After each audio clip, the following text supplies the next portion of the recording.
Tokyo Ghoul, a popular dark series by Sue Ishida, with a manga running for 14 volumes and a sequel series running 16 volumes, a multitude of one-offs, and a 4-season-long anime adaptation, some of which we're never going to talk about.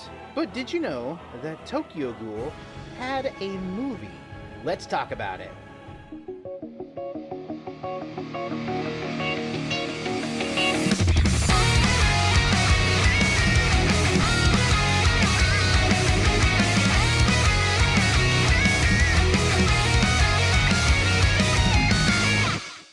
Let's get the first thing out of the hand. This has nothing to do with the Bridge Tokyo Ghoul, because that series is over. Get over it. I've already gone to explanations of why I've talked about this, but it's not happening anymore and you should move on with your lives. But if you want to stay and check out more of my content, you know what to do. Anywho, Tokyo Ghoul the movie released in July 29th of 2017 in Japan. However, it actually premiered 3 weeks before the Japanese theaters at Anime Expo of 2017. That's a real dedication to the fanbase, and I highly respect that. The movie, just like the anime, tells the story of a college student named Kaneki Ken and how he met Rise Kamishiro, not Kirishima. I made that mistake in the abridged version because, well, I made that script like years ago and I didn't really backtrack and look up the information. Sorry about that. Plus, Rise Kirishima actually does have a nice ring to it if you think about it. However, after a nice date, it's actually revealed that Rise is actually a creature known as a ghoul, a human that thrives on human flesh. However, after a freak accident, Kaneki actually gets some organs of Rise's and somehow becomes a half-human, half-ghoul hybrid, and sees the horrific and tragic realities of ghoul life, introducing us to a variety of characters that are also in the anime, such as Toka, Hyde, Yoshimura, Nishiki, and members of the CCG, or as they're commonly known as Doves. The movie was directed by Kentaro Hagiwara, who also directed a recent film known as Our 30-Minute Sessions, which was a nominee for the Nippon Cinema Award. I think that's a big deal, but I don't know for certain.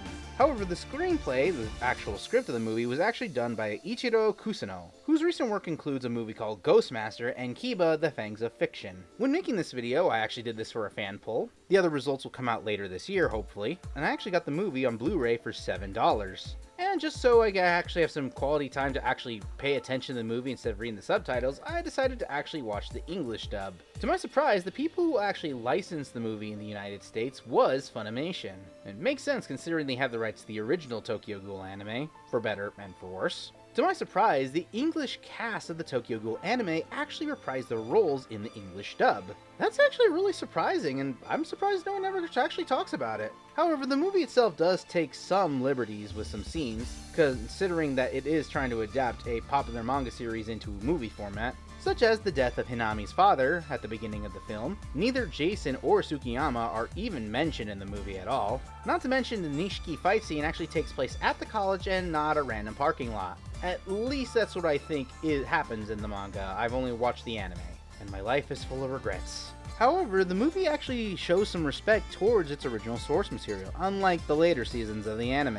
I mean, Season 1 of Re was okay, but considering that Season 2 was a garbage fire of the original series, and plus I didn't really like Season 2 of Re, it's kind of also one of the big reasons why I stopped abridging it, among other things. The main plot point in this movie isn't really about Kaneki really adjusting to Ghoul Society, as we learn in the Sugiyama arc about the high finesse worlds of the Ghoul Society, or this organization of Aogiri. The movie itself is mostly about Kaneki and when he interacts with the characters of the CCG, Mado and Amon, after killing both of Hinami's parents, and Toka wanting to get revenge. Not to mention, we also get a really cool cameo of Uda, because he doesn't really do much in the first season of the anime, and I will generally admit, it's actually really creepy how they turned this guy from the anime version into a live adaptation. Actually, a lot of the characters in the movie are pretty close to the original adaptation seen in both the anime and the movie. I mean, the person who plays Hyde actually dyed his hair blonde just for the sake of this film. That is not natural blonde. Though the movie ends after the CCG fight, it's still pretty faithful to the original source material, as much as I really want to see the live-action adaptation of Sugiyama. In the end, the Tokyo Ghoul movie grossed over $10 million worldwide, but the film isn't for everyone. It does have some of those dark ideas found in Ishida's work, but I will generally say some of the animation of the Kaganes aren't really up to par. This was a movie made in 2017, and so the CG effects haven't really aged that well. technology evolves by the year, and it's generally surprising what kind of movies we get over time. Speaking of which, there's actually even a sequel to Tokyo Ghoul's film known as Tokyo Ghoul S, which I'll talk about some other time. Now, here's the biggest question. What happened to Sui Ishida? Well, Ishida's actually had quite a lot of work over the years. Ishida actually managed to make a one-shot story about Hisoka from Hunter x Hunter, which I haven't read yet, but I'm guessing is pretty effed up.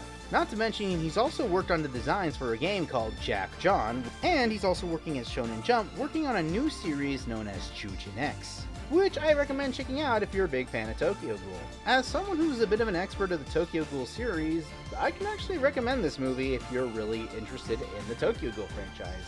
I mean, it's definitely something you'd put on your collection, and I'll generally give it credit, it's still better than Tokyo Ghoul Rude. Anywho, that's all the time we have today. Thank you guys so much for watching, and if you want to check out more of my content, as this is now part of a side series of Unlucky AngelStar called This Had a What? Which I'll be doing more of, because honestly, I kind of find these fun. I did this with iShield 21, as well as Power Stone, and if you have any other types of niche media that a lot of people should know about, leave it down in the comments. Don't forget to like and subscribe and ring the bell for notifications, and you can also check out my Patreon. All my content is still free on this channel, it just helps support these videos go faster, and even make other parodies that I'm still going to be working on, like Hitman Reborn, and eventually Welcome to Demon School Aruma Bridge. I know it's taking forever for me to make those parodies, but I'm only one person. I've been editing all these videos on my channel since I started this on my own, and it's up to you guys if you want to support this or not. I know one of my most popular videos is Tokyo Ghoul Bridge, but it would mean a lot if you guys also supported the rest of my content too. I know a lot of people do love my set for Smash moveset concepts, and Go No Go is still a bit iffy, but I still like doing those, it's just really fun. But if you guys are still here for Bridge Tokyo Ghoul, I'm sorry to say, it's gone forever. I'll still keep it on the channel if YouTube will let me keep it. But other than that, you guys can call me a lot of things on this channel, just don't call me Lucky. Anywho, bye!